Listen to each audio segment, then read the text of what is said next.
Gender Differences in Athletic Flexibility by Cheyenne Tucker.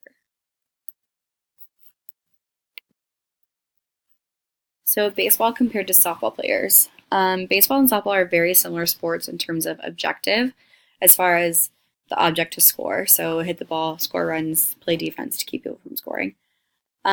Competitive collegiate athletes are extremely strong and extremely powerful. These sports demand a lot on your bodies, and these athletes can produce unnatural and uncomfortable motions within seconds without even thinking about it by just simply reacting to the game, reacting to the sport.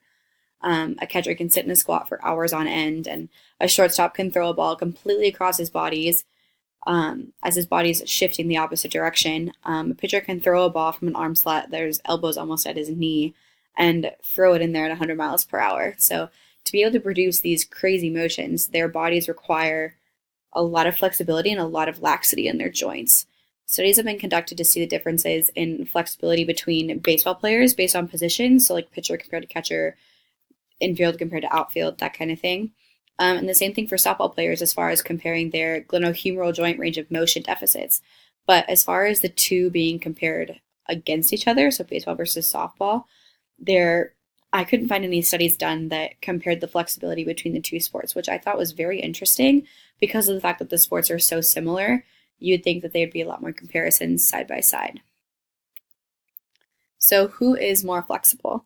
These athletes continuously break down their bodies day after day to be able to continue to perform these motions, and they continue to perform at the high level that they do every single day. Like, they're going to have off days, they're going to have days where they don't feel so great, but as a whole, their production of these motions are reoccurring day after day after day, which requires a huge amount of flexibility. So they have to be extremely flexible to be able to produce and perform these motions.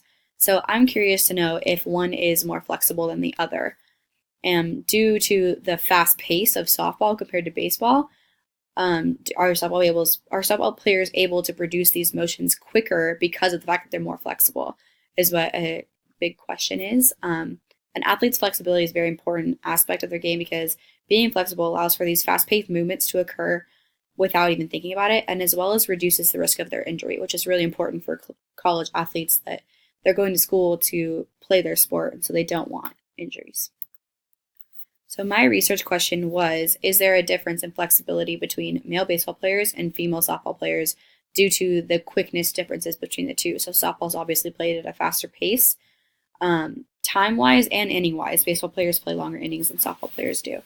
So the hypothesis was that softball is a faster-paced game where power must be exerted at a quicker rate with less rest in between compared to baseball. So this factor was going to make a difference between flexibility. And the expected conclusion was that softball players would in fact be more flexible than male baseball players due to the fact that their game is so much quicker and they have to produce these motions at a faster pace than a baseball player does. The methods that I used to conduct this study, my main focus was to find the flexibility differences, to see if there even was flexibility differences. So I tested 10 collegiate athletes, 5 male baseball players, and 5 female softball players, on their flexibility between two different tests: a sit and reach test, which tests their hamstring and lower back flexibility, and a shoulder stretch test, which tests the range of motion in their shoulders. They were tested 3 times a week over the course of a 5-week study. And I did background checks to make sure that each subject was free of any hip, knee, or shoulder injuries within the past year. So none of them had surgeries, and none of them had strains or pulls or anything like that to their muscles. They were verbally instructed through each test after their normal pregame routines or proper warm-up. So I wanted to test them after what was normal for them. I didn't want them to be doing anything extra. I didn't want them to be stretching extra. I wanted to catch them before game or before practice, how they warm up prior to each occurrence, to see like what they think their best was flexibility-wise. So testing, I did the sit and reach test to determine hamstring, lower back flexibility, and a shoulder stretch test to determine shoulder range of motion. And the scores of both tests from females and males will be documented and compared. So I tested male sit and reach compared to female sit and reach, and then male shoulder stretch compared to female shoulder stretch. And the findings that I found throughout the course of the study was no athlete increased flexibility throughout the course of the 5 weeks, which I thought was interesting because I figured if they're being tested and being judged on their flexibility. I figured that each test that they would go up in scores, but they actually remain the same. The female athletes were found to test more in the average to above average range of each of both tests, and male athletes tested more in the poor to average range of both tests. So the scores were actually pretty much, females tested a little higher, but the scores were very similar. So male athletes did have a little bit of a lower range. So in case female athletes did turn out to be more flexible than the male athletes, but the numbers were extremely close, so there wasn't that much of a difference. And there was multiple that tested, males that tested an average and females that tested an average, so their numbers were about the same. As far as future research goes, I think there definitely needs to be more research done comparing the two sports because of the fact that they are so similar, and there's a ton of questions that come up between the fact that they are similar and that these athletes of different genders produce the same motions. They produce the same hitting techniques. They produce the same shoulder arm motions besides a female pitcher. And I think that one thing that needs to be compared is definitely injuries, how the two sports relate to injuries.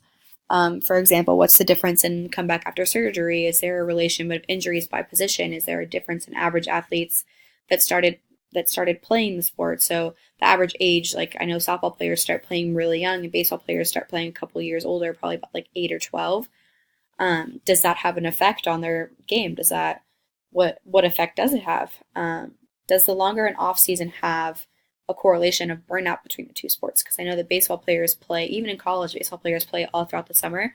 When softball players, unless you're playing overseas, you don't have that opportunity. You just play your fall season and your spring season, and the majority of the time you take your summer season off for your conditioning to prepare yourself for off season in the fall. So there definitely does need to be more research done comparing the two sports, just to see the different demands on your body. And the more that we know, the better these athletes could be trained, the better they could be performing on the field. On the conclusion, there's a lot to explore between the two sports to find more information out about these athletes that should definitely be looked into, but it doesn't even stop at baseball compared to softball. I think that men's and women's sports that play the same game, that produce the same motions, should be tested just to see the differences between the two, to see how we should be training the men compared to how we should be training women in these sports. So men's and women's basketball, men's and women's volleyball, men's and women's soccer, and so on. I think that the more we research these athletes to see what their bodies do and how they perform at this level, the better off that we're going to be with the next generation that come through. I think the more that we know about gender roles in athletics, the better the athletics are going to be. And so I think there definitely needs to be more research conducted that compare two sports together. So thank you.